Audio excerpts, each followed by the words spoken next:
जय श्री राधे। आप सभी का हमारे इस YouTube चैनल पर बहुत बहुत स्वागत है, बहुत बहुत अभिनंदन है। आज हम लोग इस वीडियो के माध्यम से भादों के महीने के अमावस्या के बारे में जानेंगे, जो कि कुशोत्पाटिनी अमावस्या है और सोमवार के दिन पड़ने के कारण यह विशेष यानी कि सोमवती अमावस्या भी पड़ जाती है। तो इस अमावस्या की जो महिमा है, जो महत्वता है, वह हम लोग आज इस वीडियो के माध्यम से जानेंगे। तो आप सभी से निवेदन है, कृपया आप यह वीडियो पूरा जरूर देखें ताकि आप भी अपने पितरों के निमित्त यह काम कर सकें, जिससे आपके जीवन में से भी वह पितर दोष जो हो वो समाप्त हो जाए और आपके पितर प्रसन्न होकर के आप पर कृपा करें। कुशोत्पाटिनी अमावस्या यानी कि इस दिन कुशों से संबंधित ये अमावस्या होती है। यह सोमवती अमावस्या है क्योंकि सोमवार के दिन आ रही है। यह इस बार भादों के महीने में 2 सितंबर को प्रातः काल से ही प्रारंभ हो जाएगी और 3 सितंबर को सुबह के 7:27 तक रहेगी। इसलिए सूर्य उदय और पूर्ण दिन जो अमावस्या होगी, पितरों के लिए जो अमावस्या होगी, वह 2 सितंबर को ही होगी।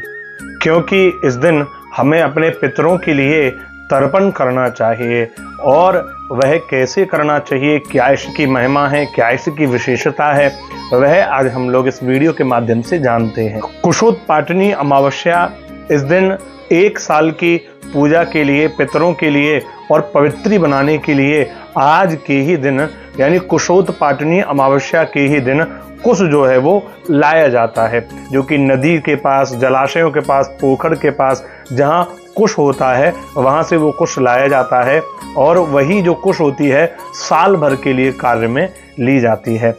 लेकिन वही अमावस्या यानी कि कुशोत्पाटिनी अमावस्या जब सोमवार के दिन पड़ जाए यानी सोमवती अमावस्या के दिन पड़ जाए तो उस दिन लाया गया कुश 12 वर्ष तक मान्य रहता है। इसलिए ये सोमवती अमावस्या जो इस बार पड़ने जा रही है, ये अद्भुत संयोग है। कुशोत्पाटिनी अमावस्या का सोमवार के संग में मिलना ये दुर्लभ संयोग है। इसलिए इस दिन हमें अपने पितरों के लिए अर्घ जो है वो जरूर देना चाहिए और इस अमावस्या के दिन हमें किसी भी वृक्ष से कोई पत्ता नहीं तोड़ना चाहिए। जो लोग तुलसी भगवान को अर्पित करना चाहें तो वो लोग या तो एक दिन पहले ही तुलसी तोड़ लें या फिर वृक्ष के नीचे, तुलसी के पौधे के नीचे जो स्वयं टूटे हुए पत्ते होते हैं उन्हें लेकर के भी भगवान की पूजा आराधना की जा सकती है। लेकिन उस दिन हमें पत्ते नहीं तोड़ने चाहिए और उस दिन किसी भी व्यक्ति का हमें अन्न नहीं ग्रहण करना है। किसी के भी यहाँ पर हमें अन्न नहीं खाना है, चाहे वो कोई भी हो, चाहे वो आपका मित्र हो, क्योंकि इस दिन अगर आप किसी व्यक्ति का अन्न खाते हो तो आपके सारे पुण्य जो है वो उस व्यक्ति को चले जाएंगे जो व्यक्ति आपको अपना अन्न खिला रहा है। अगर आप ऑफिस जाते हैं, काम करते हैं, आप कहीं कि हम तो विद्यालय जा रहे हैं, हम तो ऑफिस जा रहे हैं और हम वहाँ पर अपना टिफिन शेयर कर लेते हैं, तो उसमें हम क्या कर सकते हैं? तो ऐसी अवस्था में भी हम आपसे यही कहेंगे, आपको उस दिन बिल्कुल भी किसी के साथ टिफिन शेयर नहीं करना, आपको किसी का भी अन्न नहीं खाना है, इससे बचना चाहिए। इस दिन अगर आप मंदिर में जाकर के प्रसाद भी लेकर के आएँ तो वहाँ मंदिर में कुछ ना कुछ आप दक्षिणा जरूर दें।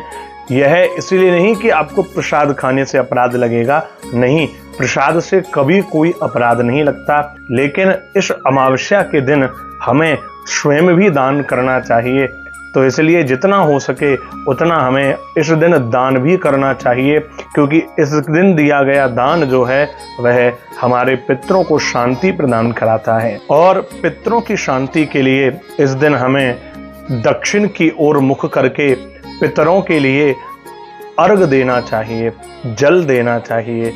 और यह जल जो हो ये हमें इस प्रकार से देना है कि वह जल हमारे अंगूठे और अनामिका उंगली के मध्य से होकर के निकले। अर्थात इस प्रकार से जब हम अपनी अंजलि बनाएं उस लोटे से, तो वह हमारे इस अंगूठे और इस उंगली के मध्य जो भाग है, यहाँ से हमें इस प्रकार से जो है वो अर्घ अपने पितरों को देना चाहिए। वो भी दक्षिण की ओर मुख करके पितरों को अर्घ देना चाहिए। इस दिन जितना हो सके भगवान नाम संकीर्तन करना चाहिए, भगवान के नाम का गुणानुवाद करना चाहिए और सत्संग और गीता पाठ करना चाहिए। इस दिन भगवान विष्णु के सहस्त्र नामों का जाप करने से पितरों को पुण्य प्राप्त होता है और वह फिर हमारे जीवन में सुख शांति समृद्धि हमें प्रदान कराते हैं। तो इसलिए इस दिन हमें अपने पितरों के लिए विष्णु सहस्त्रनाम का जप भी जरूर करना चाहिए। और इस दिन हमें कुश जरूर लाना चाहिए, क्योंकि इसका नाम ही है कुशोत्पाटिनी अमावस्या।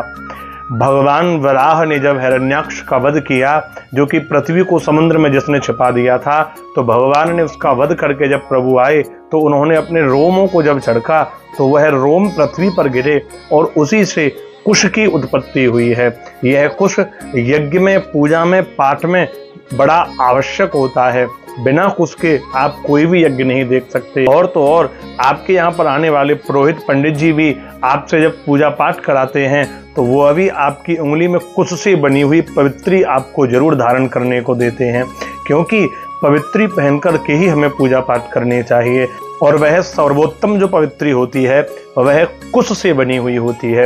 इसलिए इस दिन कुश लेकर के अपने लिए पवित्री जरूर बनाएं, जो कि पवित्री हमारे पूजा पाठ में काम आ सके। तो 2 सितंबर को पड़ने वाली सोमवती अमावस्या है। इस दिन गंगा में स्नान करने का बड़ा महत्व है। गंगा स्नान किया जाता है। अगर नहीं जा सकते तो अपने घर में ही थोड़ा सा गंगा जल अपने स्नान के जल में मिलाकर के उससे स्नान कर लीजिए और उस समय पर अपने पितरों का ध्यान करिए, उनका नाम लीजिए, अपने ऊपर जल जो है वो डालते रहिए, पितरों का स्मरण करते रहिए। इससे आपको और आपके पितरों को गंगा स्नान का फल पुण्य प्राप्त होगा। तो ये सारे उपाय उस दिन हमें करने हैं ताकि हमारे पितृ हम पर कृपा करें। तो आइए आगे हम पुनः एक और वीडियो के संग नई जानकारी के साथ मिलेंगे। अगर आपने अभी तक हमारा यह YouTube चैनल सब्सक्राइब नहीं किया है तो आप यह YouTube चैनल सब्सक्राइब करें। हम पुनः आगे मिलेंगे एक नई वीडियो के संग में। तब तक के लिए आप सभी भगवत भक्तों को हमारा प्यार भरा जय श्री राधे।